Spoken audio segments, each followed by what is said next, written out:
Bueno, mi nombre es Adelia Mas, trabajo en la Subdirección de Calidad Asistencial en el área de calidad percibida en el Servicio Murciano de Salud.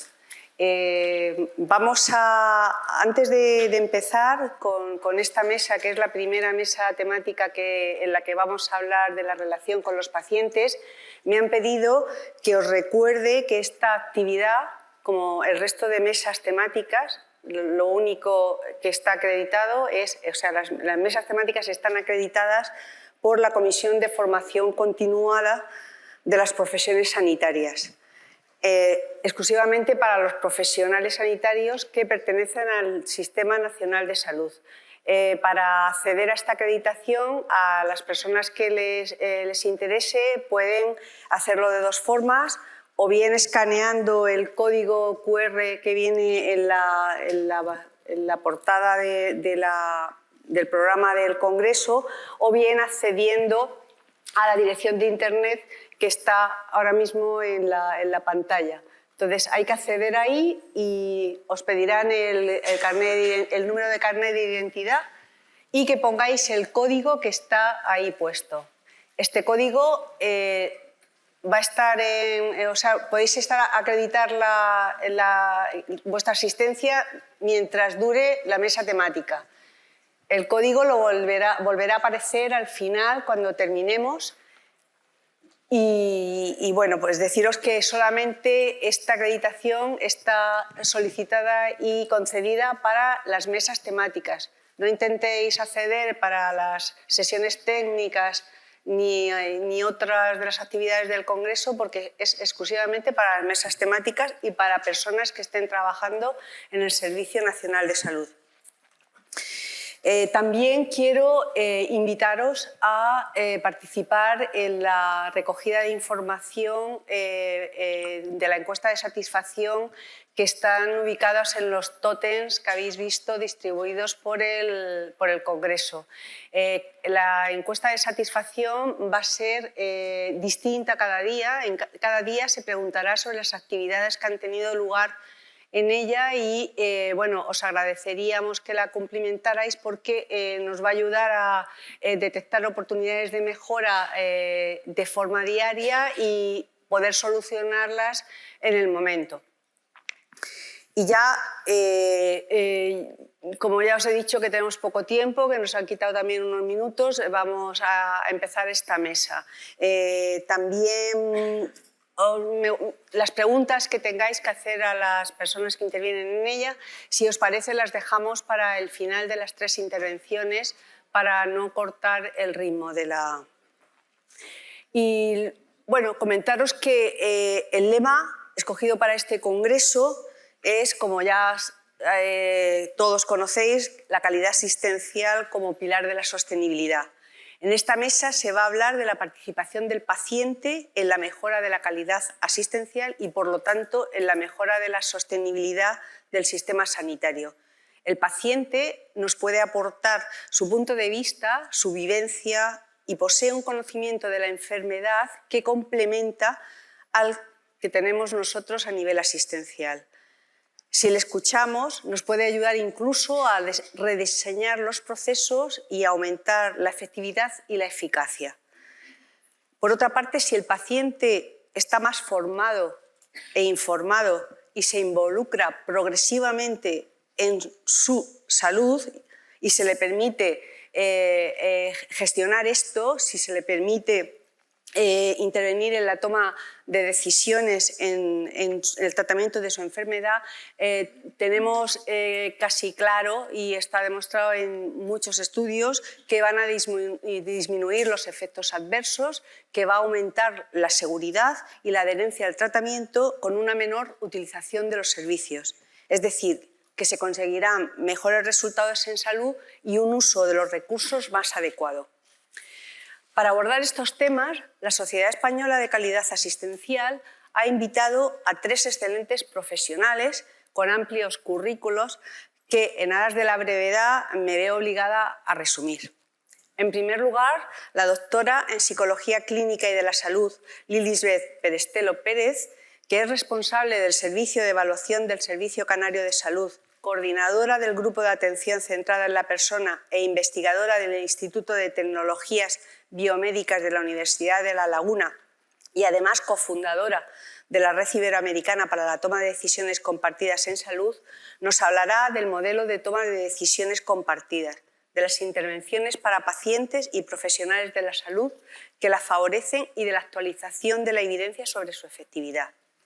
En segundo lugar, participará la doctora en neurociencias y especialista en medicina preventiva y salud pública, Carolina Varela Rodríguez, que actualmente es facultativa especialista asistencial de calidad en el Hospital 12 de Octubre de Madrid, donde trabaja en la gestión de datos para la investigación del Real World Data en resultados en salud, experiencia del paciente e innovación y rediseño de procesos.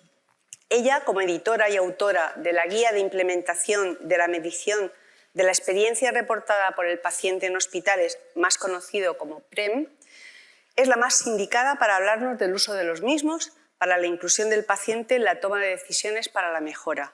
Tras conceptualizar sobre ellos, nos ayudará a comprender su utilidad junto con la de los PROM como herramientas de comunicación y legitimación social de las instituciones sanitarias.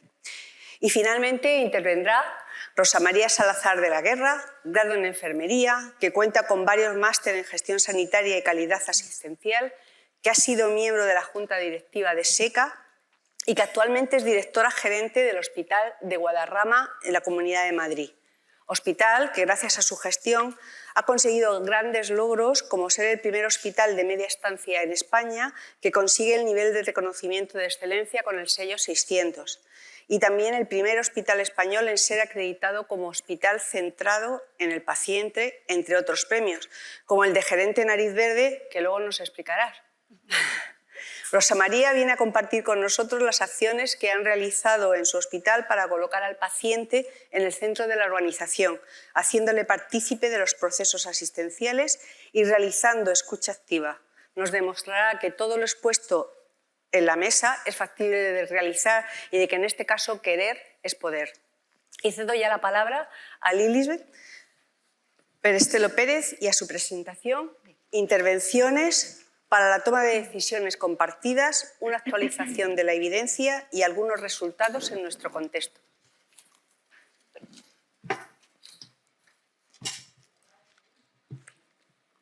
Bueno, buenas tardes. ¿Me tengo que quedar aquí o me puedo mover? Tengo un micro, ¿no? O sea que podría moverme. Bueno, buenas tardes. En primer lugar, me gustaría agradecer a la Sociedad Española de Calidad Asistencial por la invitación para poder participar en este congreso y poder dar voz a la presentación que tengo a continuación, que creo que es exactamente la tuya, Carolina. Esa no es la mía. Esta es la segunda presentación. Necesitaríamos la de Lili.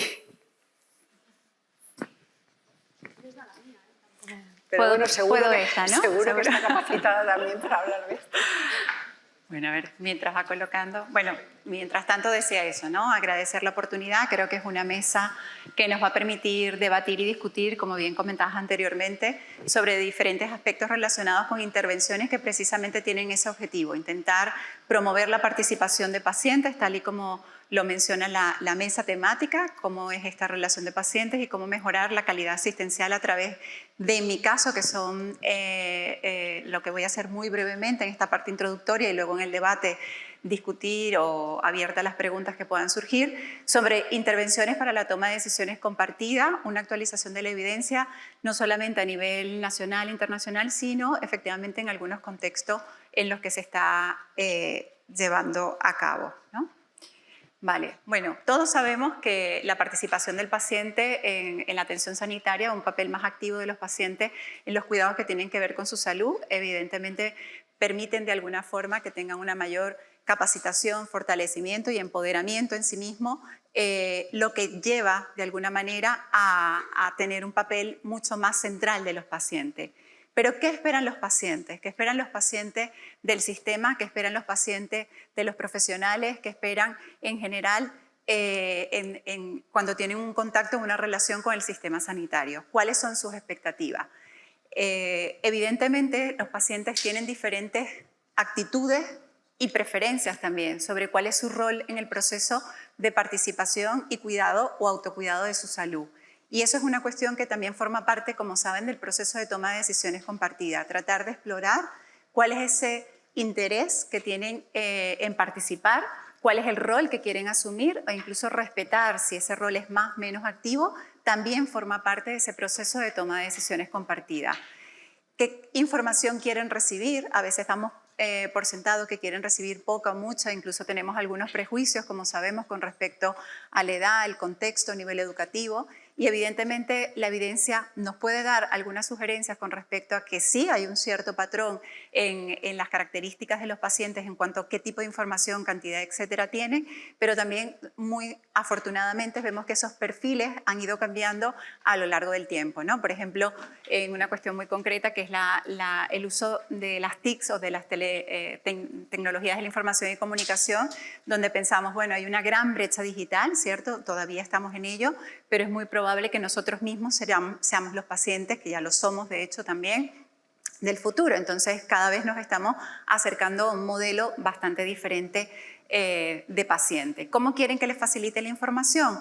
Pues hemos visto que los pacientes no siempre quieren la información de forma verbal, sino que también en muchas ocasiones desean la información escrita o desean la información de forma más digitalizada, y eso precisamente es lo que de alguna manera intenta este modelo de toma de decisiones compartidas hacer, incorporar a los pacientes en el proceso de toma de decisiones. ¿Y por qué? Porque evidentemente tanto pacientes como profesionales nos movemos con bastante frecuencia en situaciones en las que tenemos que tomar decisiones, y en muchas ocasiones esas decisiones evidentemente relacionadas con procedimientos diagnósticos, terapéuticos, etcétera, tienen unos grandes niveles de incertidumbre, a pesar de que evidentemente la evidencia científica cada vez más nos permite dar respuesta a algunas de las necesidades sobre opciones terapéuticas, tratamientos, diagnósticos, etcétera, pero que evidentemente nos lleva a decir, bueno, estos niveles de incertidumbre, donde sabemos que existen diferentes opciones, pros y contras para cada una de las opciones,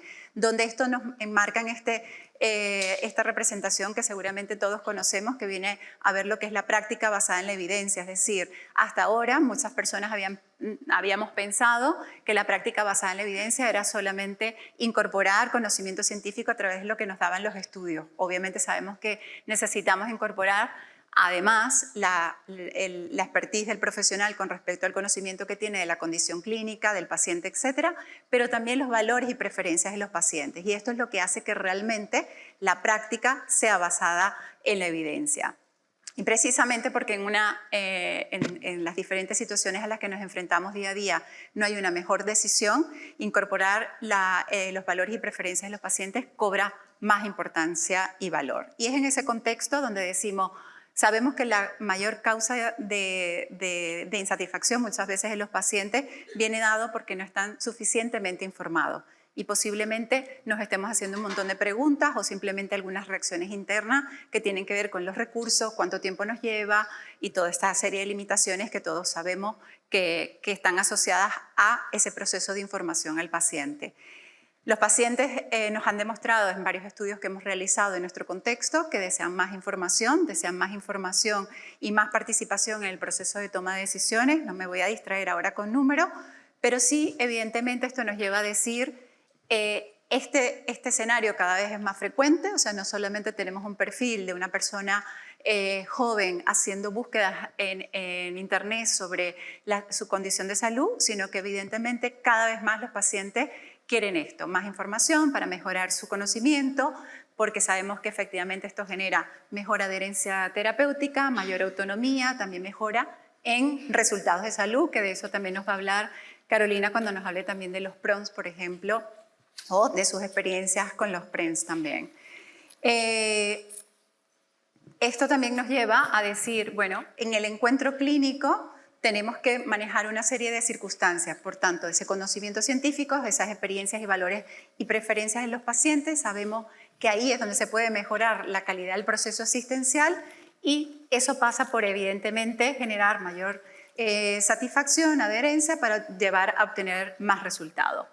Dos expertos en el mismo escenario, el profesional experto en el conocimiento científico, el paciente experto en su vivencia y en su experiencia, Y eso es lo que hace que evidentemente este modelo de toma de decisiones compartida, que tiene muchas definiciones, pero donde probablemente la mayormente aceptada tiene que ver con ese trabajo conjunto entre los profesionales y pacientes, entendiendo el concepto de paciente amplio, que puede incluir, por supuesto, a lo que es su familia o su entorno. ¿Eso qué le lleva? A tener un papel más activo, donde en este marco han surgido una serie de modelos que explican en qué consiste este modelo de toma de decisiones compartida, pero que muy resumidamente paso a comentarlos y luego seguramente en el momento del debate lo podemos discutir un poco más sobre cuáles son las claves de este proceso. Por una parte, crear ese equipo que colabora en el proceso de toma de decisiones, plantear opciones, cuáles son las diferentes alternativas diagnósticas o terapéuticas que están disponibles y que finalmente nos llevan a un proceso de toma de decisión. En este marco, sin entrar en demasiado detalle con esto, surgen lo que son, entre otras intervenciones, más no las únicas, lo que son las herramientas de ayuda para la toma de decisiones compartida. Y destaco lo de que son algunas de las intervenciones porque a lo mejor en los últimos años hemos centrado mucho el foco en solo estas herramientas cuando efectivamente son una opción, pero no la única estrategia o intervención que puede favorecer ese proceso de toma de decisiones compartida.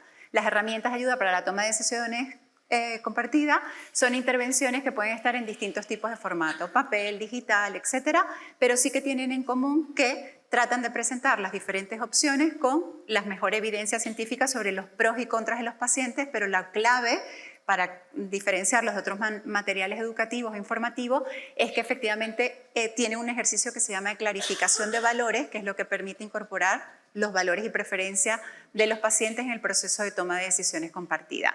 Ese es su objetivo, aumentar el conocimiento, hacer ejercicios de clarificación de valores que permita incorporarlo en el proceso de toma de decisiones, valorar y considerar esas preferencias para realmente luego hacer ese proceso conjunto.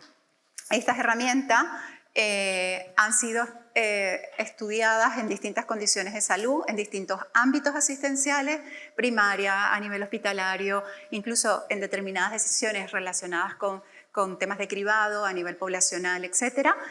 La más reciente está a punto de publicarse, también han sido de la Cochrane, casi todas las revisiones, desde O'Connor en el año 2002 hasta la última de este año, del 2023, en la que, ¿qué nos dice la evidencia? Nos dice que estas intervenciones y otras similares que intentan favorecer el proceso de toma de decisiones compartida generan una mayor congruencia entre los valores del paciente con respecto a la opción que eligen, ¿vale?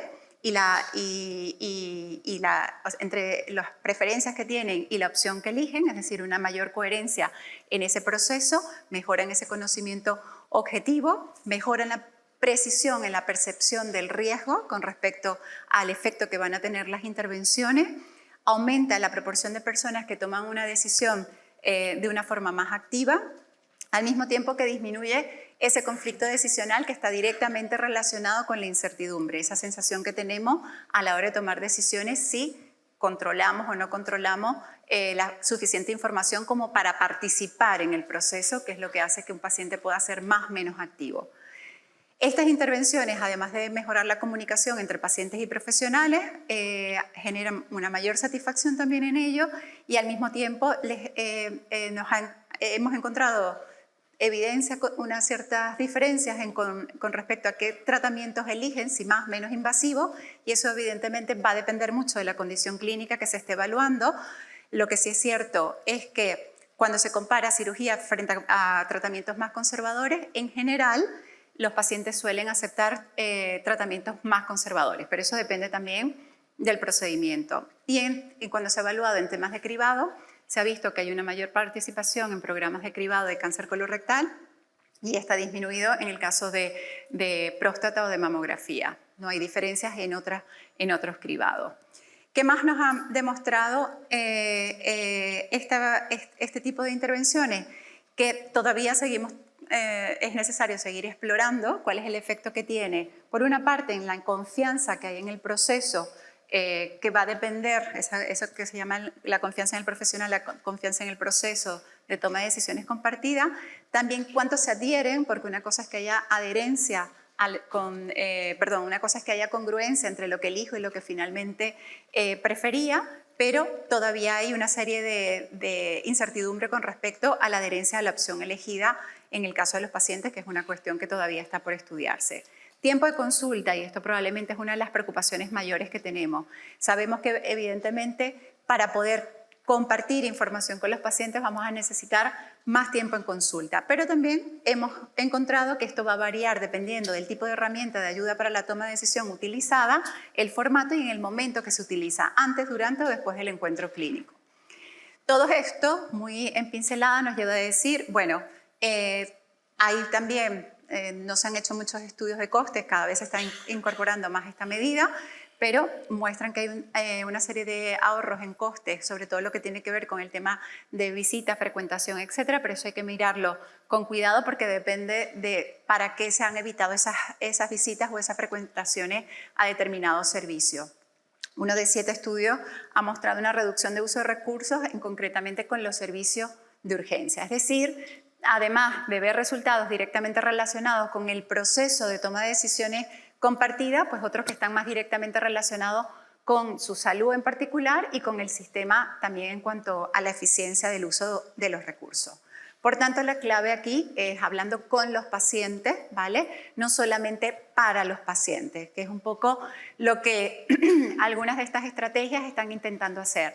Por tanto, estas son intervenciones para pacientes, pero que están pensadas para utilizar con el profesional sanitario y dentro de las posibles intervenciones que hay en el modelo de toma de decisiones compartida, también hay intervenciones que se están desarrollando para profesionales, que precisamente consisten en tratar de dar una orientación sobre de qué manera poder implementar esto en su práctica clínica, qué estrategias, técnicas, y para eso se utilizan sesiones grabadas con feedback luego a los profesionales, tratando de crear una dinámica de formador de formadores en los diferentes centros y hospitales, y luego si nos da tiempo hacia el final en el debate igual les puedo comentar alguna experiencia local relacionada con este tema. Pero evidentemente están centrados en esto, en tratar de ver qué es lo que quieren saber los pacientes, dónde pueden encontrar esas respuestas, ¿vale?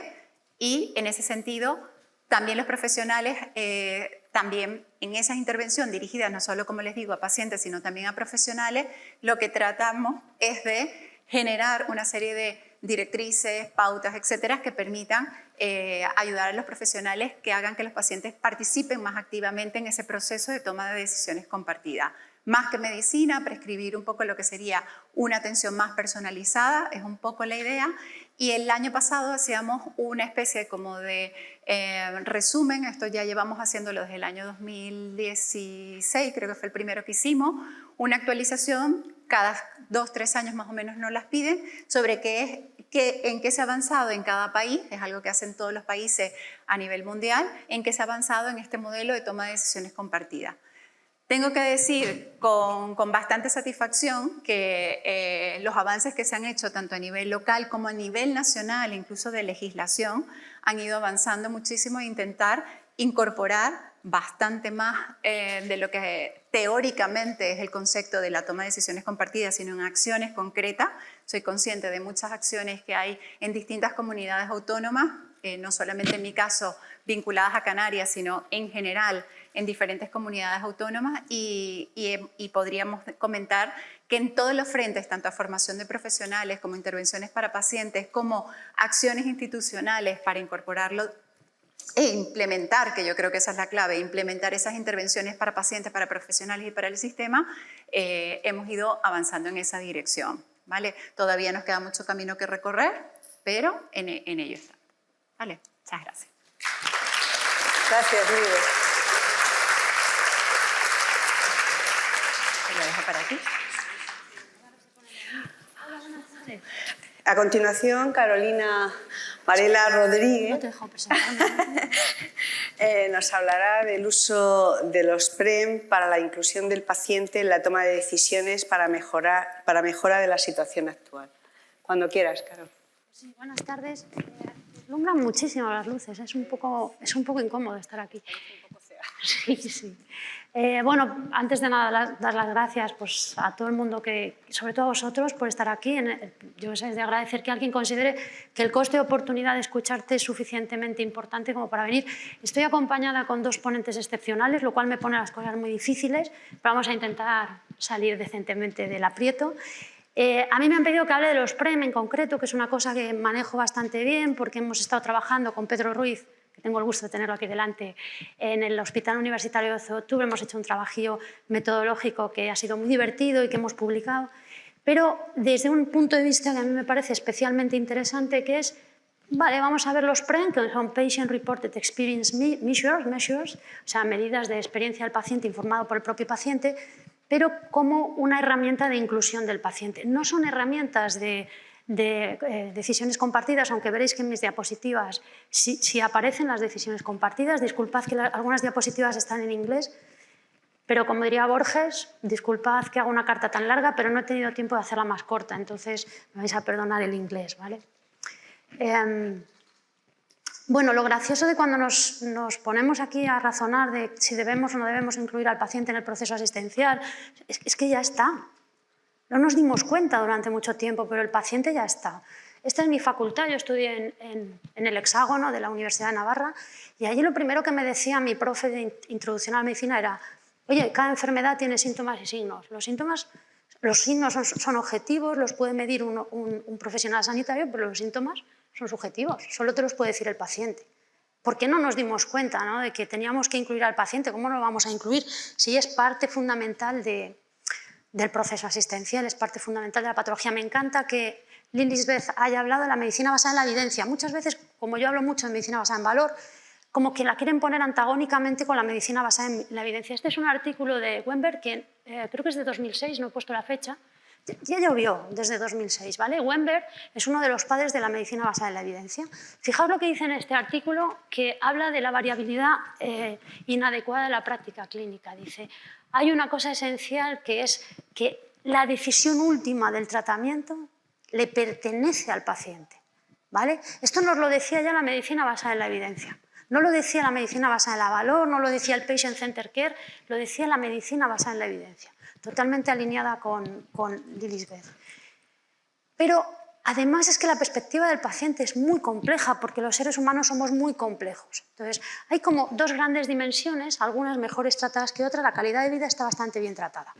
Ahora la llamamos PROM, pero ¿cuántos de vosotros no habéis medido cuestionarios de calidad de vida? Los PROM que nos ofrecen no ventajas de sesgos. Le pedimos al paciente que lo rellene él, de manera que evitamos muchos sesgos de la corrección social o de: a ver, si me vas a estar tratando 5 años, no te voy a decir que lo estás haciendo mal, no te voy a decir que estoy fatal, ¿vale? Entonces, es la parte de calidad de vida en la que no voy a entrar. Es más biológica, tiene más que ver con la excelencia científico-técnica de la atención. Y luego hay una parte más relacionada con la experiencia, que es subjetiva, ¿vale?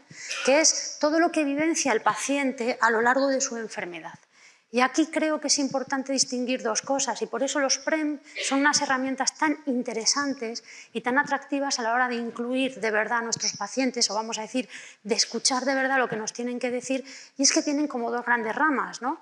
Por una parte, la experiencia de un paciente con un cáncer o con una apendicitis es una experiencia de constructo de enfermedad o de salud. ¿Qué considero salud y cuándo me considero enfermo? Hay gente que tiene una enfermedad y no se considera enfermo, no lo vivencia como una enfermedad. Pero cuando te consideras enferma hay muchos aspectos culturales que definen cómo te vas a sentir. Y luego hay una parte de vivencia de la enfermedad con el sistema de salud, que es en lo que nos solemos referir cuando hablamos de experiencia del paciente, ¿no? Que es cómo nos tratan en el sistema sanitario, que tiene más que ver con el constructo de protección de la salud, las expectativas de los pacientes, qué es lo que esperan del sistema, ¿no? Y luego está el problema de las hamacas, ¿vale? El problema de las hamacas es el que mejor me explicó a mí por qué tenemos que meter la experiencia. Porque yo los PROM los he tenido claro enseguida. Porque ¿quién no le va a preguntar a un paciente si tiene dolor, si tiene, pues yo qué sé, si tiene ansiedad? Son síntomas, al fin y al cabo, ¿no? Entonces, enseguida como médico, aunque no sea asistencial, dices que tiene todo el sentido, son resultados en salud, tienen que estar ahí. Pero cuando de repente tienes una comunidad indígena en Colombia, ¿vale? Y esto me lo contó una compañera, Marisol Hormiga, que ella trabaja en salud pública y en Colombia. Tienes una comunidad indígena en Colombia que está aislada, ¿vale? Y que se mueren de infarto. Y se mueren de infarto. Y el gobierno colombiano decide enviar y montar un hospital a 2 metros de la casa de la gente que se moría de infarto. Y se monta el hospital. Y 6 meses después de que ya está funcionando el hospital, se siguen muriendo de infarto. Se mueren a 10 metros del hospital y se mueren de infarto. Y tuvieron la brillantez de invitar, no fue a un psicólogo, fue a un sociólogo allí. Y el sociólogo dijo: me voy a ir a vivir con esta gente. y se fue efectivamente a vivir con el pueblo indígena durante una temporada. Y al cabo de una temporada volvió y dijo: os voy a contar dos cositas que a lo mejor os ilustran. La primera, este pueblo nunca duerme en el suelo, nunca duerme en el suelo, porque es la selva. Y en el suelo hay serpientes, en el suelo hay arañas, en el suelo hay peligro. Entonces duermen en hamacas. Para ellos dormir en el suelo es peligroso. Y tienen otra cosa. Por sus creencias, ellos creen que la familia debe acompañar al enfermo, no solamente por si muere, sino también porque les dan como una energía positiva que hace que mejoren.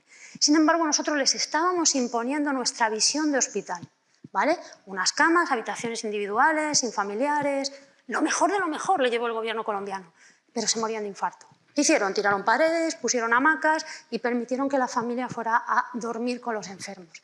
Dejaron de morirse de infarto. ¿Tiene algo que ver con los resultados en salud? Sí, lo que pasó después. ¿Tiene algo que ver con la condición clínica? No. Tiene mucho que ver con el paciente al que tienes que tratar. Y hasta esos extremos puede llegar nuestra capacidad de actuación con la experiencia del paciente. Hay que saber que también tiene como tres dimensiones, ¿no? La dimensión más baja, la más core, la más fundamental es la de la dignidad, ¿vale? Yo creo que eso es inapelable. Siempre tenemos que dar un trato digno. Tiene que ver con la extrospección, o sea, con cómo te trata el enfermo, cómo el enfermo, el contexto, perdón, cómo el enfermo vivencia que es tratado, ¿no? Si tiene un mínimo de dignidad. Eso es indiscutible y eso no vamos a hablar. Y luego está la parte íntima y subjetiva, ¿no? La parte íntima es la que tiene más que ver con la vivencia de enfermedad. Entonces es más de introspección, ¿no? Es el miedo antes de una operación quirúrgica o lo que sea, ¿no? Y luego la parte más subjetiva, que es a la que normalmente tenemos más acceso, ¿vale? Podemos llegar a la conclusión de que determinamos ciertas cosas de la parte más íntima, es más difícil de actuar, aunque se puede modular, ¿no? Siempre puedes reducir el miedo un poquito si tratas bien al paciente, si le ponen musiquita. Eso está demostrado, que la música reduce la necesidad de sedantes en una operación quirúrgica, ¿no? Pero podemos actuar bastante en la parte subjetiva, que tiene más que ver con el contexto, ¿vale? Entonces, aquí es cuando os decía, yo creo que esta es la diapositiva central, que es por qué son importantes los PREM, ¿vale? Cuando estamos en el Sistema Nacional de Salud, esto lo explica muchísimo mejor el doctor Repullo, que está por aquí, hablamos de relaciones asimétricas, información asimétrica, ¿vale? Y por tanto hablamos de relaciones de agencia, ¿vale? Por ejemplo, entre el clínico y el paciente hay una relación de agencia. Nosotros tenemos conocimiento altamente especializado y el paciente también, pero de otro tipo. Y tenemos que llegar a un entendimiento y nosotros nos convertimos en su agente, entre comillas, permíteme ahora, para tomar decisiones clínicas, porque tenemos ese conocimiento. Pero el que tiene que tomar la decisión es el paciente, con lo cual es un elemento fundamental. También se establecen otras, se establecen relaciones de agencia entre los gestores y los clínicos y también entre los pacientes y los clínicos, ¿vale? Y entonces tienen relación con la eficiencia, con el pacto social y la rendición de cuentas o con la efectividad, ¿vale? Pero ¿qué pasa en ese circulito naranja que está en el centro? Que ahí confluyen, porque los objetivos y los intereses, no nos vamos a engañar, de unos y otros son distintos. Tenemos un objetivo único para gobernarlos a todos, como diría Tolkien, que es ofrecer la mejor asistencia sanitaria disponible. Pero los objetivos son distintos. Pero hay un punto mágico ahí en el centro en que confluyen todos, ¿vale? Que es donde realmente se deberían tomar las decisiones compartidas. Cuando tenemos en cuenta todo lo que necesita, las necesidades y las expectativas de todos los principales jugadores del sistema de salud, ¿vale? Y ahí es donde nos pueden ayudar los PREM mucho, porque nosotros, aquí está explicado lo que tú decías, nosotros tenemos un conocimiento altamente especializado, que duda cabe, que nuestros neurocirujanos, nuestros cardiólogos saben muchísimo de cardiología y neurocirugía. A veces no saben tanto de tratar a los pacientes, pero sí saben mucho de eso. Pero eso sí lo tenemos, ¿vale? Y además sabemos tomar decisiones, que no es sencillo, ¿eh? A los pacientes también hay que enseñarles a tomar decisiones porque no es fácil tomar decisiones. Pero ellos son los grandes conocedores de su enfermedad, son los grandes conocedores de aquello que hace que se adhieran a un tratamiento, son los grandes conocedores de ellos mismos, ¿vale? Y esto, que es un mantra ahora que se repite mucho, es fundamental porque va a determinar completamente la efectividad clínica y por eso Weinberg decía que la variabilidad clínica depende de las decisiones de los pacientes. Y ahora mi pregunta es, todo esto está fenomenal, pero ¿dónde están los datos? ¿No? Yo tengo un sesgo, yo soy epidemiólogo también, entonces me gustan los datos. A mí, dadme datos, como en cortocircuito. Pues oye, hay datos muy buenos de CROM, los Clinician Reported Outcomes, los clínicos. Hay datos estupendos, se llaman historia clínica electrónica, informes, reportes, registros. Luego, ahora mismo hay muchos que son los Medical Device Recorded Outcomes, ¿vale? Que son las propias máquinas que miden distintos parámetros que informan y almacenan la información y podemos medirlo. Hay otros datos que son de ajuste al riesgo, de perfiles de pacientes, ¿vale? Que también los tenemos, normalmente son bases de datos administrativas las que nos permiten hacer ese tipo de ajustes al riesgo. Y luego tenemos datos de costes, ¿vale? Todo esto está en silos perfectamente aislados en general, pero el que más aislado está es el central, que es el más importante, y son los pacientes, ¿vale? Porque están ahí, tienen su visión del mundo, tienen sus preferencias y de vez en cuando en los ensayos clínicos les preguntamos los PREM y los PROM y de vez en cuando algunos procesos asistenciales incluyen PREM y PROM, cada vez más, ¿vale? Pero esos datos realmente ellos no pueden escribir en la historia clínica. Entonces ahora mismo es donde metemos esos datos, ¿no? Donde tienen que estar los datos de los pacientes. Pero sin lugar a dudas son los que los tienen que dar, ¿vale? Hay una cosa preciosa que es la comunicación centrada en el paciente, que a mí me hizo reflexionar en un seminario que dimos en un curso de verano que me decían, claro, es que el médico interpreta lo que dice el paciente y es totalmente cierto. O sea, un paciente ya dice, yo tengo dolor de cabeza, si me da la luz es terrible y una punta, cefalea con fotofobia, probable jaqueca, pero eso no es para nada lo que ha dicho el paciente. Tú estás haciendo tu trabajo, que es interpretar lo que dice el paciente para tomar decisiones, pero a lo mejor necesitamos esa información y la tiene que meter el paciente. Si os fijáis en este modelo de dónde deberían vivir los datos, el paciente mete esos datos en el repositorio central, en el data warehousing, ¿vale? O sea, hay una zona en la que tenemos los datos clínicos que mete el profesional, que meten las máquinas, los administrativos, los de costes y los del paciente, porque nos van a servir para tomar decisiones. No está muy lejos de los determinantes sociales de la salud, ¿vale? ¿De qué sirve decirle a un inmigrante que vive en un piso patera que si tiene el COVID se aísle? ¿De qué sirve? Si no se puede aislar, ¿no? Y esto es quizá la diapositiva más potente que yo os puedo traer. Esto es prácticamente literal, prácticamente no, es literal de una paciente de cáncer de mama en un grupo de discusión. Literalmente dijo esto, estuvieron de acuerdo todas. Dijo, hombre, es que yo hay cosas que no le cuento a mi médico. Dice, que son tonterías, bastante he hecho con salvarme la vida. Pero es terrible, ¿no? Yo hay cosas que no le cuento a mi médico. Y quien dice médico, ya dijo médico, pero quien dice médico dice enfermera, dice farmacéutico, me da igual. No nos cuentan cosas y lo hacen con toda su buena voluntad porque no quieren estorbar, porque no quieren utilizar demasiado de nuestro tiempo. Y sin embargo añadía, pero contestaría un cuestionario. Para eso nos sirven los PREM. No nos sirven para hablar con el paciente, que para eso tenemos la relación profesional-paciente, pero nos sirven para que nos contesten cosas que no contestarían de otro modo y para que lo hagan de una forma reposada y de verdad meditando lo que nos van a decir. Y vuelvo a recordaros, si conseguimos eso, si conseguimos darles un espacio de meditación, darles un espacio de reflexión, donde ellos nos puedan contar lo que está pasando por su mente y por su cuerpo, vamos a poder de verdad implementar la medicina basada en la evidencia con la perspectiva del paciente, que es fundamental, ¿vale? Y por tanto reduciremos la variabilidad de la práctica clínica. Wember y sus compañeros decían que la principal causa de variabilidad era el acceso diferente a la información. En aquel momento era porque no todo el mundo podía acceder a los artículos científicos. Ahora eso ya está superado. Pero a lo que no accedemos es a la mitad de la información que nos tiene que dar el paciente. No lo hacemos o lo hacemos de forma poco sistemática y a veces se olvida o ni siquiera se apunta, ¿vale? Simplemente recordaros que me parece importante, la perspectiva es una cosa que es desde dónde nos ve el paciente, la perspectiva de este celador o de este paciente es completamente distinta, simplemente porque él va en silla de ruedas, ¿eh? Ya eso produce un cambio radical en tu perspectiva en cómo ves las cosas. Esto es de un vídeo de la Cleveland Clinic que os recomiendo, que se llama Empathy y merece la pena ver. Vale, pues la perspectiva podemos decir punto de vista por el cual se considera o analiza un asunto, ¿vale? La experiencia va más allá. La experiencia, a mí me gusta mucho la 3, conocimiento de la vida adquirido por las circunstancias o situaciones vividas, ¿vale? No lo olvidéis porque perspectiva del paciente también pueden ser otras cosas además de la experiencia, como por ejemplo los PROM, ¿vale? ¿Qué pretenden los PREM? Al final, objetivar los subjetivos, son cuestionarios, intentan ser objetivos. ¿Y cómo lo hacen? Pues cómo puede... Ahí hay dos lobitos, aunque no se ve bien, hay dos lobitos, uno está mirando al frente y otro está mirando al lobo que mira al frente, ¿no? Es un poco lo que intentamos hacer, ¿no?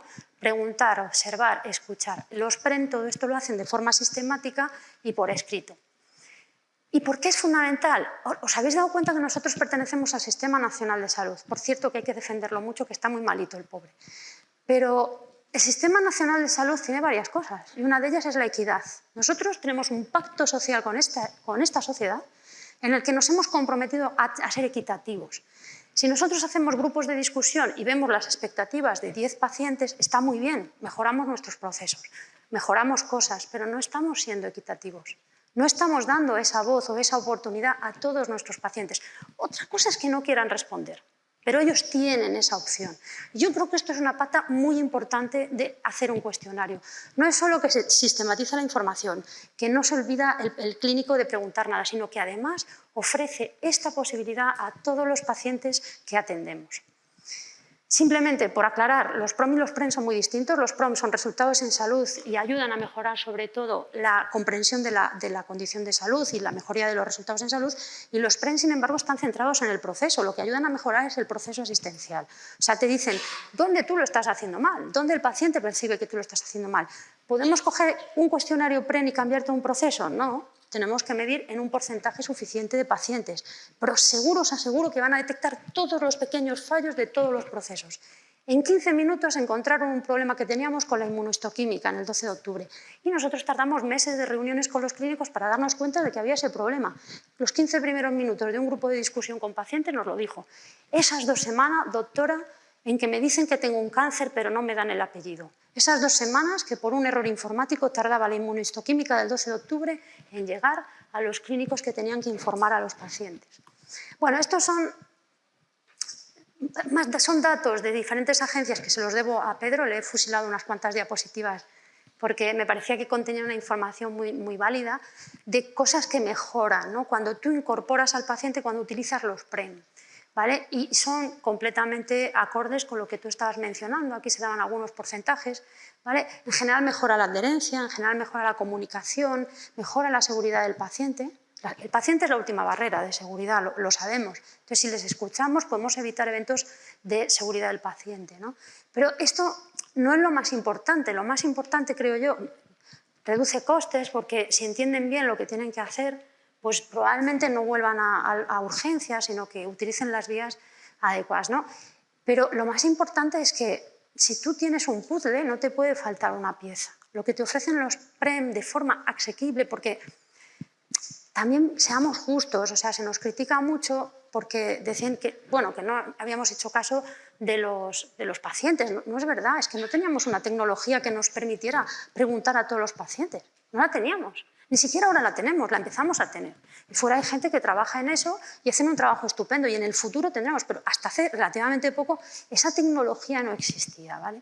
Entonces, estamos en el momento oportuno y además yo creo que los PREM, como escuchas a tu cliente, y ahora me voy a pasar al lenguaje de calidad, que no sé por qué a la gente le da tanto asuro la palabra cliente. Una empresa lo que más cuida es a su cliente, ¿no? Pues nuestro cliente mi cliente son los profesionales, pero el cliente del sistema de salud es el paciente, ¿no? Si tú cuidas a tu cliente, el cliente va a valorar más lo que tú haces. No olvidemos que somos una estructura que surge de un pacto social y somos un sistema nacional de salud con una cobertura universal y que ha conseguido unos estados de bienestar espectaculares hace unos años que estamos perdiendo, por desgracia, gracias a que hicimos ese pacto social. Abediz Donabedian nos decía que había 3 tipos de indicadores: estructura, proceso y resultado. Yo creo que a día de hoy tenemos que hablar de 4 tipos de indicadores: estructura, proceso, resultado y legitimidad. Porque tenemos que ser legitimados por nuestra población. Los PREM, incorporar al paciente, no solo en la toma de decisiones, por supuesto, pero incorporar al paciente en todo el proceso, incorporar al paciente en el sistema de salud, permite dar legitimidad y permite mantener nuestro trabajo en las condiciones que queramos que se mantengan. Entonces, yo creo que son fundamentales. Creo que justificar más por qué tenemos que incorporar al paciente no tiene sentido, lo que tenemos es que hacerlo ya. Y los PREM te permiten, de manera sencilla, ayudar a la toma informada de decisiones, porque al final el paciente va a conocer mejor su proceso. Y luego están los PROM, que creo que también es un elemento fundamental para la toma de decisiones compartidas, porque ahí no solo le vas a coger un consentimiento informado y vas a decir, mira, te puede dar un infarto y además te puede dar una embolia y además te puede... No, tú vas a decir todo eso, que habrá que decirlo, pero además puedes decir, y los pacientes con tu perfil han conseguido una mejora de 3 puntos porcentuales con este tratamiento y con este otro de 5. Esto es lo que sucede. Ahora tú tomas la decisión, yo te ayudo, pero ahí tienes datos de calidad de vida. Calidad de vida. no solo de indicadores clínicos, sino cómo ellos se han sentido después de recibir el tratamiento. Entonces yo, como soy muy treki, me despido con Spock, larga y próspera vida, que es lo que le deseo a todos los pacientes del Sistema Nacional de Salud y de fuera.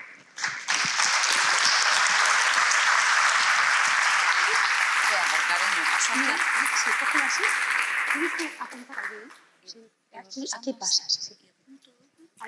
Bueno, ahora ya para terminar las presentaciones, Rosa María Salazar de la Guerra nos va a hablar de la atención centrada en la persona, del abordaje desde un hospital de media estancia, de su hospital. Bueno, pues buenas tardes a todos. Gracias por estar en la sala y gracias por permitirme estar en esta mesa, que es un lujo, y hacer lo que más me gusta, que es hablar de mi libro. Así que voy allá. Bueno, yo voy a tratar de contar aquellas cosas que me parecen más relevantes de la relación que en el hospital establecemos con los pacientes. No quiere decir que todo lo hagamos bien, ni mucho menos. Ni mucho menos. Pero todo lo que voy a decir son hechos, o sea, está constatado. Por supuesto, con un amplio margen de mejora, pero es así. No sé si sale la pantalla. ¿No sale? No sale. Ah, vale. Sale las dos, se ven las dos. Se ven dos pantallas a la vez. Bueno, lo primero que quiero es decir brevemente lo que es un hospital de media estancia, porque es uno de los grandes desconocidos del sistema sanitario, entre los propios sanitarios. Se ve la pantalla mal, está metida, se esconde. A ver si lo que habéis... habéis puesto el PDF en lugar de... Ahora. Bueno, parece un PDF, tenéis una presentación también, me parece. Vale. Bueno, pues somos un hospital de media estancia, no tenemos urgencias y nos dedicamos fundamentalmente a la rehabilitación y al cuidado de pacientes. De pacientes con necesidades de rehabilitación y con una dependencia tanto funcional como cognitiva elevada. Contamos con 144 camas, la mayoría de nuestra actividad está enfocada a la URF, es la Unidad de Recuperación Funcional, con 120 camas y 16 camas de paliativos. Tenemos una unidad de aislamiento que se alimenta de una y otra unidad. O sea, de perfil de pacientes solo tenemos estos dos perfiles de pacientes. No estamos sectorizados, lo que significa que podemos recibir pacientes de todos los hospitales de la Comunidad de Madrid. Y esto es un inconveniente porque Guadarrama está a 50 kilómetros de Madrid. Entonces, bueno, pues a veces las familias, la verdad que no se le pone suficientemente fácil. Bueno, pues voy a hablar de las acciones que hemos puesto en marcha y lo que hemos avanzado en esto de hospital centrado en el paciente. Llevamos muchos años trabajando con modelos y con normas internacionales de calidad que siempre nos han ido reconduciendo en esto de poner al paciente en el centro, ¿no? De esto venimos hablando desde hace mucho tiempo. Con mayor o con menor acierto hemos ido llevando a cabo acciones. Como bien saben, esto de estar organizados alrededor del paciente y centrados en el paciente, fundamentalmente lo que persigue es mejorar la calidad de vida del paciente, trabajar para mejorar el bienestar de la persona a través de planes terapéuticos que sean significativos para él, que estén acorde con sus valores, y esto lo hacemos de manera rigurosa, acordes con sus valores y con sus intereses, contando con su participación en la medida de lo posible. Son personas muy mayores, muchos no quieren tomar ningún tipo de iniciativa en cuanto a la participación, pero bueno, el hecho de decir yo cedo a lo que usted me diga, pues ya es una decisión que toma. Y sobre todo, que en eso sí que podemos hacer, es acompañarles durante todo el proceso, que el paciente se sienta acompañado y también la familia.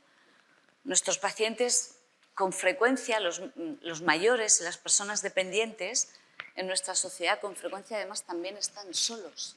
Y esta es una realidad cada día más palpable. Cada año tenemos un porcentaje mayor de pacientes que viven solos y que con sus 82 años eran autónomos, han sufrido un ictus o una fractura de cadera y ya no van a poder ser autónomos. Entonces, este acompañamiento es clave para el paciente y, desde luego, partiendo del respeto a sus creencias, preferencias y a la dignidad de la persona. Esto requiere un gran compromiso y quiero resaltar el compromiso. A veces utilizamos palabras que las utilizamos tanto y tanto que oyes hablar de compromiso y bueno, lo hablamos tanto que me gustaría ahondar un poco en el significado, ¿no? El compromiso de alguna manera es una entrega a la causa y ha de hacerse de manera consciente y constante. El compromiso de la organización por enfocar la cultura de servicio y de mejora continua. La cultura me parece clave. Ahora hablaremos un poquito de la cultura. Desde luego no solo de la organización como sistema de organización, sino de todos y cada uno de los profesionales que forman parte de la organización, porque a lo largo de todo el proceso asistencial, todas las relaciones, no solo los actos clínicos, generan experiencias en el paciente y hay que cuidarlas todas, los actos clínicos y los que no son clínicos también, porque todo genera experiencia. El firme compromiso de analizar la experiencia, y no porque ahora esté de moda hacer mapas de experiencia, sino porque de verdad creemos en esto y desde luego aprender de ella.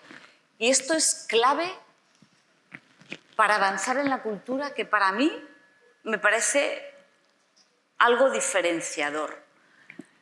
Como decía antes, la experiencia del paciente se construye a lo largo de todo el proceso asistencial. Por lo tanto, el desempeño y los roles de todos los profesionales impactan en la experiencia y hay que cuidarlos. El de la señora de la limpieza también, porque a lo mejor, decía Carolina, al médico no le cuentan no sé qué, pero sí se lo cuentan a la señora de la limpieza muchas veces. Y forma parte del equipo la señora de la limpieza, como no puede ser de otra manera. Por eso es importante trabajar en la cultura, en el conjunto de valores, creencias y comportamientos que son el desempeño de todos y que de alguna manera definen lo que es la organización, habla de lo que somos, lo que hacemos habla de lo que somos y eso es clave. Por supuesto, todos tenemos definido nuestro propósito, nuestros valores, nuestra visión y pensamos que con esto ya está está aseada la cultura y no es así, no es así. Hay que trabajar porque el propósito se nos grabe a fuego. Nosotros tenemos como propósito el contribuir a que las personas recuperen su vida, su máximo nivel de independencia y bienestar, trabajando en las personas con pasión. Y hemos acuñado ese logo de pasión por cuidarte. Bueno, pues el propósito seguramente que no se lo sepan, pero el pasión por cuidarte se lo sabe todo el hospital. ¿Qué pasa? ¿Me la quito? Sí. Nada, a ti. No te preocupes. Disculpad. Los valores no es... Hemos hecho los valores, los colgamos, los difundimos, está por todo el hospital, todo el mundo puede acceder a los valores. ¿Y qué? Eso no es nada, es un papel. O sea, nosotros teníamos 10, nos hemos dado cuenta que con la mitad tenemos suficientes si los trabajamos bien. No quiero decir que lo que hagamos lo hagamos bien, ¿eh? Digo lo que hacemos con un amplio margen de mejora, sin lugar a dudas. Pero desde luego creo que trabajar en los valores es fundamental, de manera consciente y constante, para alcanzar nuestra visión, porque ese es nuestro reto. En todas estas acciones de difundir la cultura, que a mí me parece básico para establecer una relación de calidad con los pacientes, que es fundamental, como bien sabéis, para establecer ese nivel de satisfacción que deseamos, ¿no? Que la relación sea de calidad. Pues hemos hecho muchas sesiones para difundir la cultura, valores, nuestro propósito, por qué hacemos las cosas. Hicimos una encuesta a todo el hospital para decirles en qué medida ellos entendían que estos valores estaban impregnados en el hospital. Y nos decían, orientados a resultados en el 87,25%, que hay una comunicación abierta, honesta y respetuosa entre las personas, el 88%, que se trabaja en equipo, el 93%, que yo me quedé muerta. Pero eso dijeron. Excelencia en el trato, en eso sí que no tengo duda, en el 96,46%. Y cultura centrada en la persona en el 93%. Eso es lo que dicen los trabajadores. ¿Y qué hicimos? Bueno, esto es lo que tú crees. Vale, como tenemos un modelo de evaluación de competencias, nos fuimos a ver los comportamientos que apostaban por estos valores y vimos qué comportamientos sustentaban estos valores. Y cuando seleccionamos esos comportamientos, nos dimos cuenta que los trabajadores los llevaban a cabo, los comportamientos que estaban orientados a resultados en un 90%, la comunicación en casi un 98%, el trabajo en equipo en un casi 96% y la excelencia en el trato un 96,29%. Y la cultura centrada en la persona, los comportamientos que están definidos en nuestro modelo de competencias se llevaban a cabo en un 93% casi por ciento. Y entonces dijimos, bueno, parece que esto marcha. Pero a mí me parece básica la cultura. Por lo tanto, hemos trabajado en definir la experiencia. ¿Cómo queremos que se sientan los pacientes? Esto es como lo de línea directa, ¿no?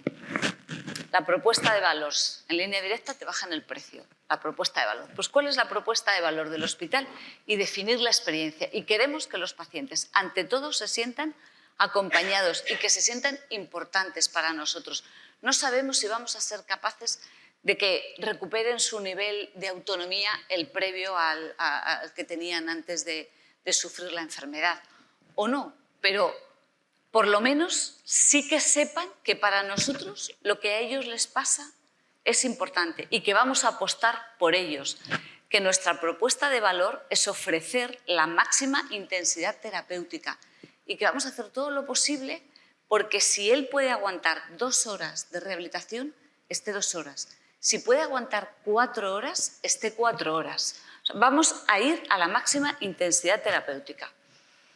Queremos hacer efectivo todo el tiempo de ingreso en el hospital, el máximo que el paciente aguante, porque son personas, como decía, con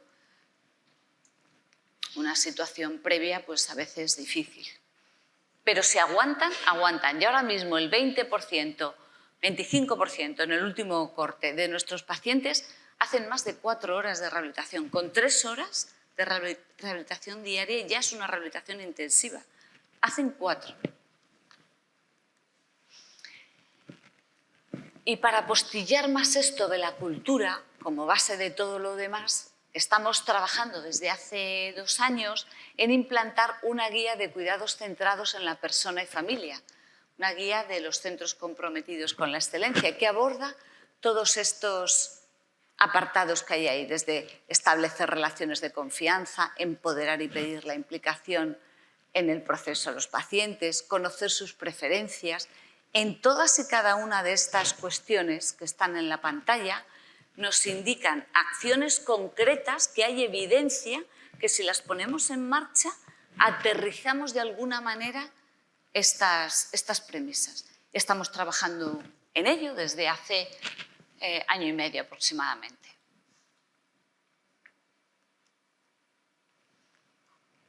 Independientemente de la cultura, claro, trabajar en calidad pues, es fundamental. Entonces, y aparte de que nuestros procesos están perfectamente definidos, con sus indicadores desde hace mucho tiempo, sabemos que hacer las cosas de acuerdo a procesos y hacerlas bien, ya eso no basta solo, ¿no? Sino que además hay que mejorarlas y hay que ir a eliminar los tiempos muertos y a enfocarnos a todas las actividades que para el paciente aporten valor. Y desde hace 2 años también hicimos un ciclo PDCA, que todavía seguimos trabajando en él en la unidad de recuperación funcional, que nos ha permitido mejorar la programación del gimnasio y la ocupación del gimnasio mediante mejora de los sistemas de información, mejorar el desarrollo de las reuniones interdisciplinares para ser más concretos, para ser más eficaces, para estar más estructurados e ir al grano, a lo que importa. Un programa de activación en planta alineado con esta idea de hacer efectivo todo el tiempo de la hospitalización, independientemente del tiempo que el paciente dedica en su recuperación en el gimnasio. En planta hacemos también cosas dentro del ámbito del cuidado.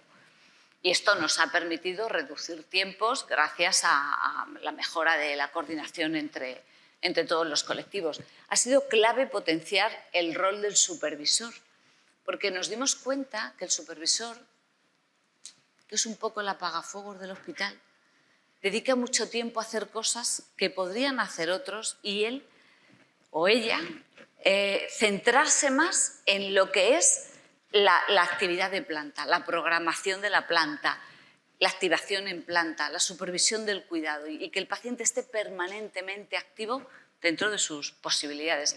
Le quitamos aproximadamente el 40% de las actividades que hacía en esta revisión, se las quitamos de un plumazo, porque eran cosas muy administrativas y que podía hacer otra persona, pero esa otra persona no podía hacer lo que el supervisor dejaba de hacer por hacer estas otras cuestiones. Bueno, la ocupación del gimnasio fue mejorando, nuestra estancia media fue bajando, los pacientes que tenían superada la estancia esperada por el proceso también fue bajando, y este es un cartelito que establece las actividades de activación en planta en función de en el momento en el que esté el paciente en su recuperación, podrá hacer una u otra actividad en la planta. Por supuesto, la seguridad es inherente es una pata fundamental de la calidad, como no puede ser de otra manera. Solo voy a decir estas dos acciones porque me parecen muy relevantes. Hemos hecho una fuerte inversión por mejorar la seguridad en la farmacia mediante almacenamiento automatizado y también herramientas informáticas que nos permiten hacer una prescripción mucho más segura y también la administración. Y luego las enfermeras, en el momento de la administración de los fármacos, utilizan este chaleco de no interrumpir y bueno, pues fue objeto de merecer un reconocimiento como práctica segura en el Servicio Madrileño de Salud. Hemos hecho muchas más, pero a mí estas me parecían significativas. Otra cuestión clave. Perdón, que me he ido a la continuidad. El no hacer.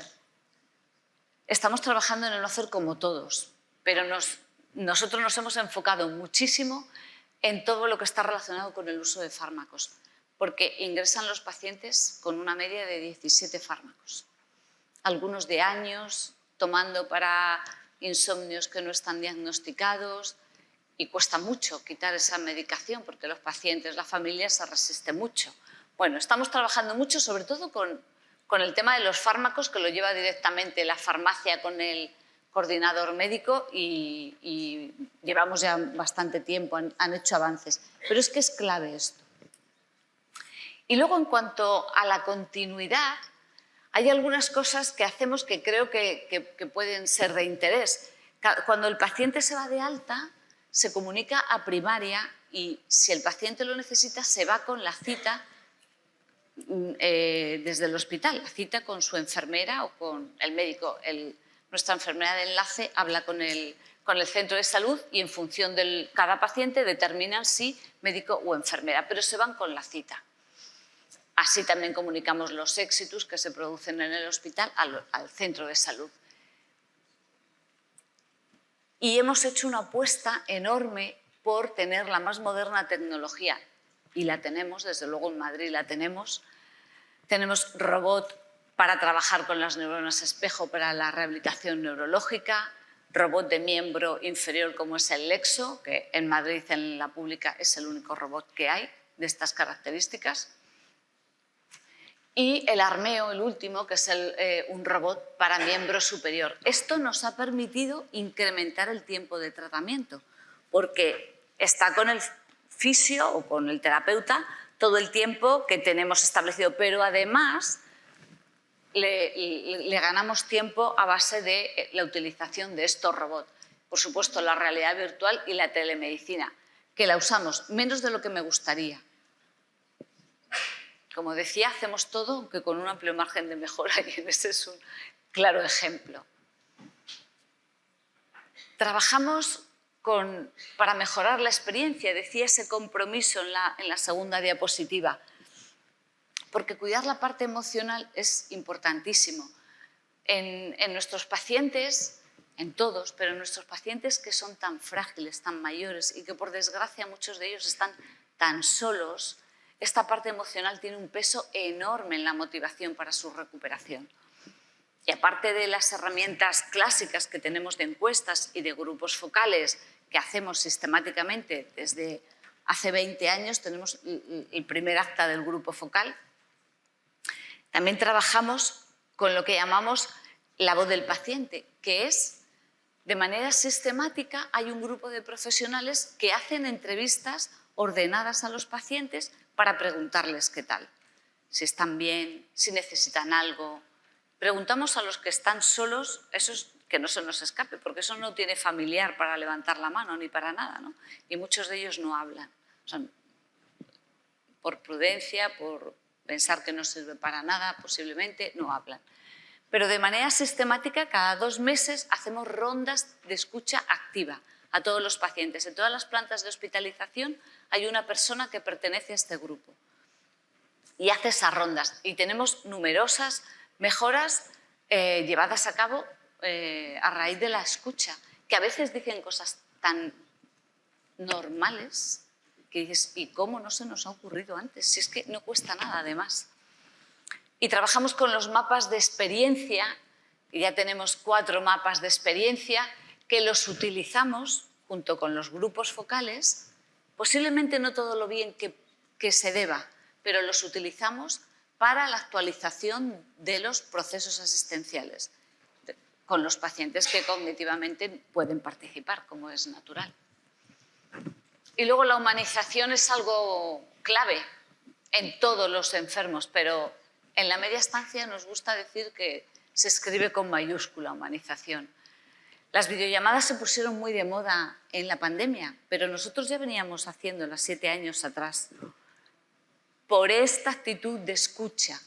Una enfermera, hablando con esa paciente que está ahí, pues estaba triste porque se iba a ir a la playa con su familia, quería ver a sus nietos bañarse, pero iban a amputarle una pierna y no podía verles. Y me dice la enfermera, ¿y por qué no hacemos una videollamada y que vea a sus nietos bañarse?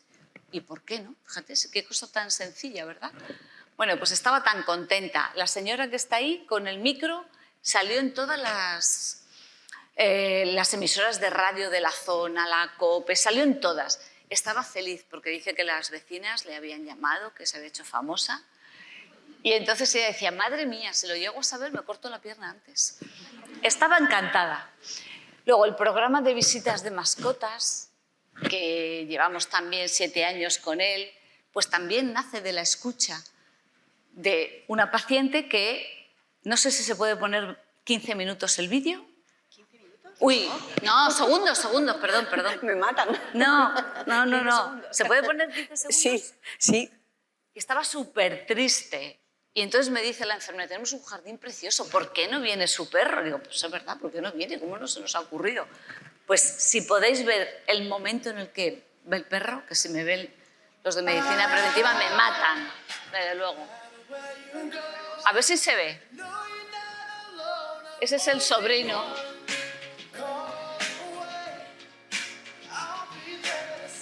Es con el único ser vivo con el que vivía, con su perrita. Llevaba 3 meses sin verla. La señora lloraba como una magdalena. Pobrecita. Estaba ahí llorando como una magdalena. El perrito, el rabo, digo, ¿va a salir volando el rabo? Porque fue... Bueno, pues nace de esa actitud de la escucha. Por eso es muy importante la cultura, muy importante. ¿Podemos seguir con la presentación? Y luego cosas que no nos cuestan tanto, como las felicitaciones. El día del cumpleaños le mandamos una tarjeta de felicitación al paciente, le enviamos un póster especial. ¿No pasa la siguiente?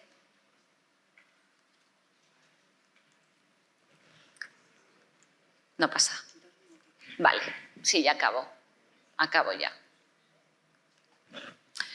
Y hemos hecho muchas acciones de mejora. No se ve la diapositiva, si lo pueden solucionar lo agradezco. Muchas acciones de mejora también en cuanto al entorno, porque el entorno no es menor y transmite cosas. Que estén cuidados los espacios, que estén limpios, que estén ordenados, que sean agradables, habla de nosotros y también transmite cosas. Como las salas de estar, tenemos una exposición de Goya, tenemos aroma en todas las zonas comunes, que tampoco es una tontería, es agradable, es una cosa pequeñita, pero es agradable. Y el jardín terapéutico en esa idea de que todo el espacio del hospital sea rehabilitador. Mira, nuestro cielo en el gimnasio, que es una maravilla, las habitaciones pintadas con luz, con un cordón LED que queda súper bien para la hora de la cena, no es tan fuerte y da un entorno muy agradable. Y estos lirios que nos pintaron los alumnos de Bellas Artes. Bueno, cuidar un poquito ese entorno, ¿no? Y luego en la participación, y voy a acabar porque comprender sus necesidades lo tenemos reflejado en la historia clínica, que le hemos explicado los objetivos, los días de estancia, lo que podemos esperar de su recuperación, con objetivos reales, que a veces llegan pensando que van a salir andando, pero si lleva 4 años ya sin andar, ¿cómo va a salir andando? ¿No? Pero bueno, tenemos que hacer ese ejercicio, ¿no? Y luego, al alta, recogemos en qué medida hemos dado respuesta a lo que el paciente esperaba, ¿no? Como decía, valoración inicial, informamos de los objetivos, de la estancia, del plan terapéutico, que lo entiendan. Si el paciente no puede, que lo entienda la familia, recogemos su punto de vista y cuando esto está hecho se explica al equipo interdisciplinar. Lo que os decía antes de orientar los procesos con los grupos focales, toda la documentación que sale en el hospital y va dirigida a pacientes, la evalúan los pacientes para ver si la comprenden y luego la escucha activa y la promoción del autocuidado con nuestra escuela. Estamos certificados, fuimos el primer hospital certificado como hospital centrado plenamente en el paciente, en aras a estos criterios que evalúan. O sea, yo os digo lo que hacemos, podéis pensar, a lo mejor no lo hacéis todo, seguramente que no lo hagamos tan bien como nos gustaría, pero lo hacemos todo, aunque no sea tan bien. Y además nos han evaluado y nos han dado algún reconocimiento en este sentido, como es la acreditación de plata como hospital centrado en el paciente, el primer hospital que fue premiado a la calidad y a la innovación en la gestión pública, otorgado por el Ministerio de Hacienda, y luego como hospital optimista por numerosas iniciativas enfocadas a tener al paciente en el centro. Y bueno, los más 600 puntos. Y el último, el Colegio de Veterinarios nos ha premiado el mes pasado, en septiembre, por nuestro programa de visitas de mascotas. Yo ya acabo. La cultura es básica y hay que trabajarla, porque si no la trabajamos, la trabajan otros. Y a lo mejor no es la que queremos para nuestro hospital. Y yo podía haber estado ahí, porque tengo esta pantalla más cerca. Pero la cultura me da que me tengo que venir aquí. Y me he venido, sin dudarlo. Así es que, bueno, pues muchas gracias. Gracias a ti.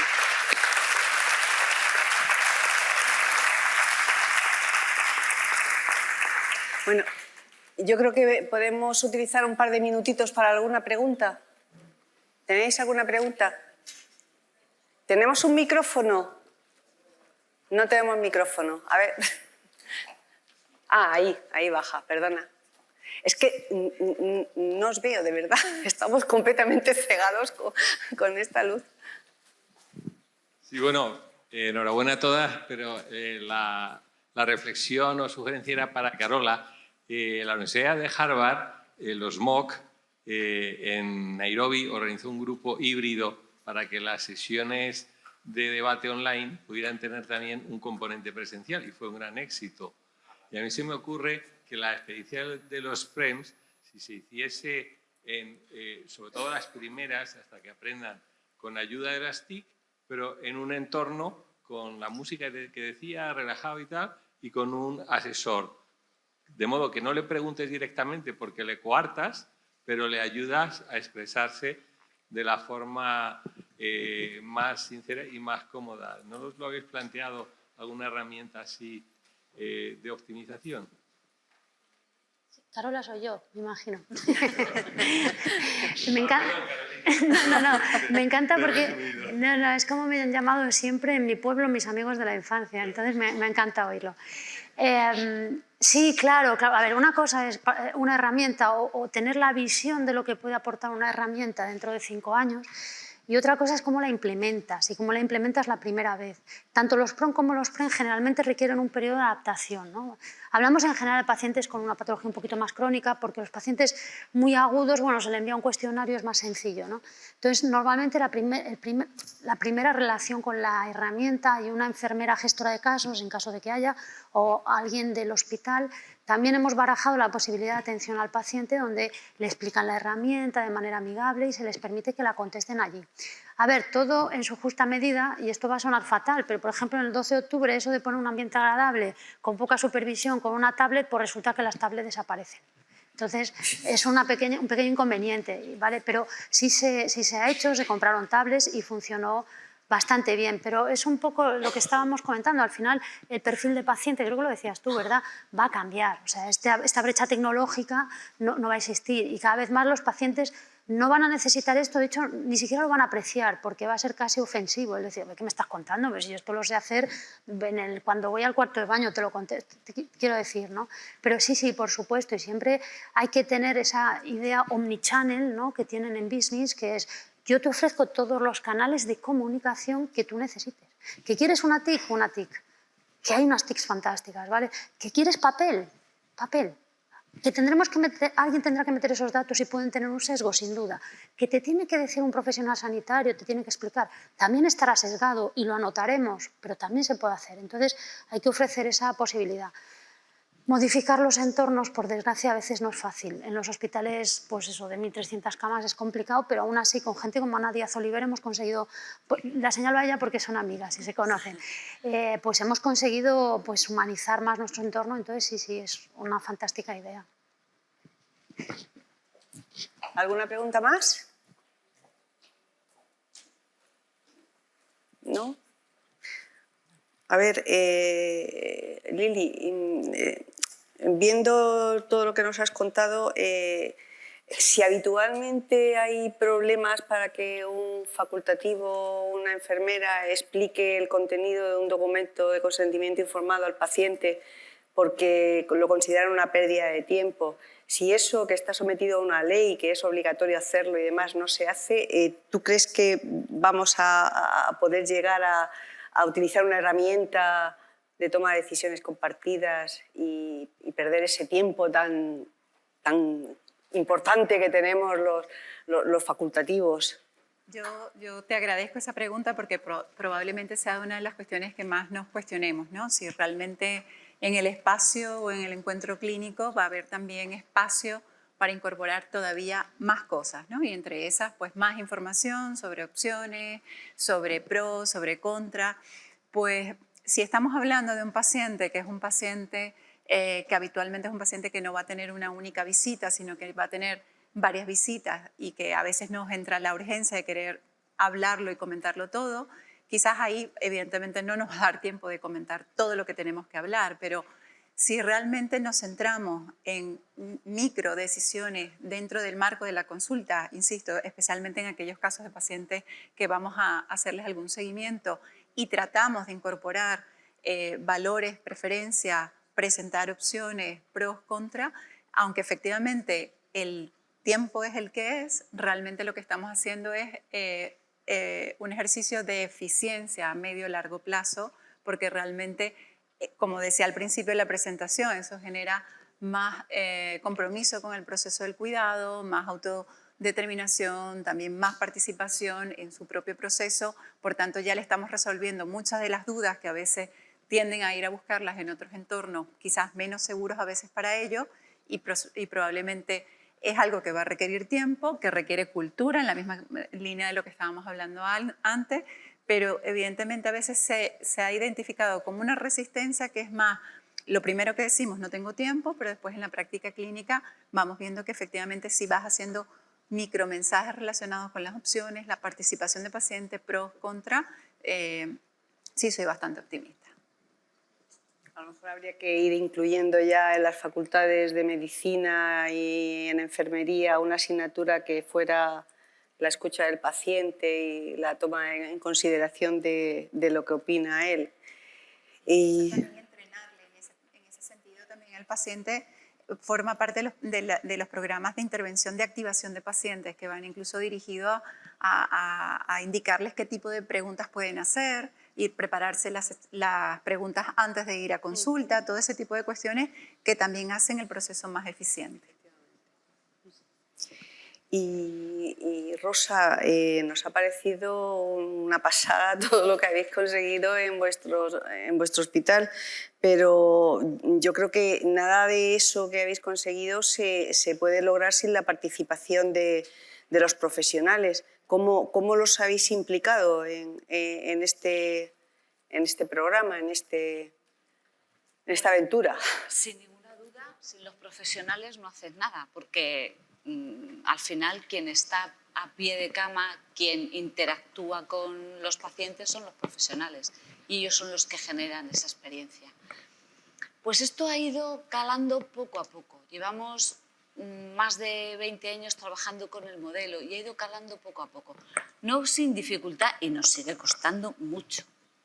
Porque cuento esto y de verdad que no me sacaron nada de la manga, pero con dificultad y con problemas y siendo constante, porque yo soy muy enzimática, yo y el equipo. Pero ¿qué ocurre? Que cuando un hospital tradicionalmente olvidado, poco dotado y un hospital en el que pues no parece interesante trabajar, pues empieza a ir teniendo cierto prestigio, vamos avanzando, vamos poniendo cositas de calidad. Al principio, madre mía, la norma de no sé qué y el primer premio, madre mía, menudo rollo estos de calidad, madre mía, qué pesados, que no sé qué. Pero luego fue muy curioso porque no en mucho tiempo decía, oye, y es que a mí también me interesa eso, digo, mantenimiento, ¿y cómo podemos hacer también eso nosotros? Hombre, pues ahora pues vamos a trabajar. Entonces, poco a poco es como algo que se ha ido calando y ha ido de alguna manera motivando a los demás, ¿no? Y lo que a lo mejor de manera consciente no hubiéramos empezado a... Bueno, yo y el equipo sí, porque éramos claro lo que queríamos, ¿no? Pero cuando ya vamos teniendo reconocimiento, la gente no quiere volver atrás. Ya no quiere volver atrás. Entonces, a veces ese empujón cuesta muchísimo, pero a todo el mundo le gusta decir, en mi hospital tenemos la ISO, en mi hospital es el primer hospital de media estancia con 600 puntos de España, cuando en su día, a lo mejor ya hay más en su día, cuando lo tuvimos no. Eso a todo el mundo le gusta. Entonces ya es como que hay un sentimiento de orgullo de alguna manera, ¿no? Pero no es fácil, por eso yo insisto mucho en la cultura, porque no es fácil, porque la cultura hay que trabajarla.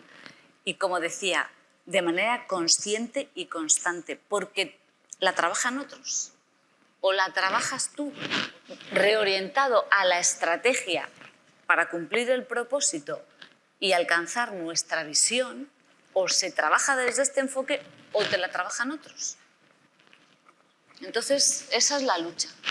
Bueno, pues antes de que me corte la cabeza el comité organizador, le doy las gracias a nuestras maravillosas intervenciones que hemos recibido, a cada una de ellas, a Lili, Carol, Rosa, y bueno, os agradezco el que hayáis estado aquí acompañándonos y os recuerdo que el que desee acreditar esta actividad tiene que introducirse en el código QR y meter el código este que aparece ahí, el 87A5B. Y por favor no olvidéis completar la encuesta de satisfacción.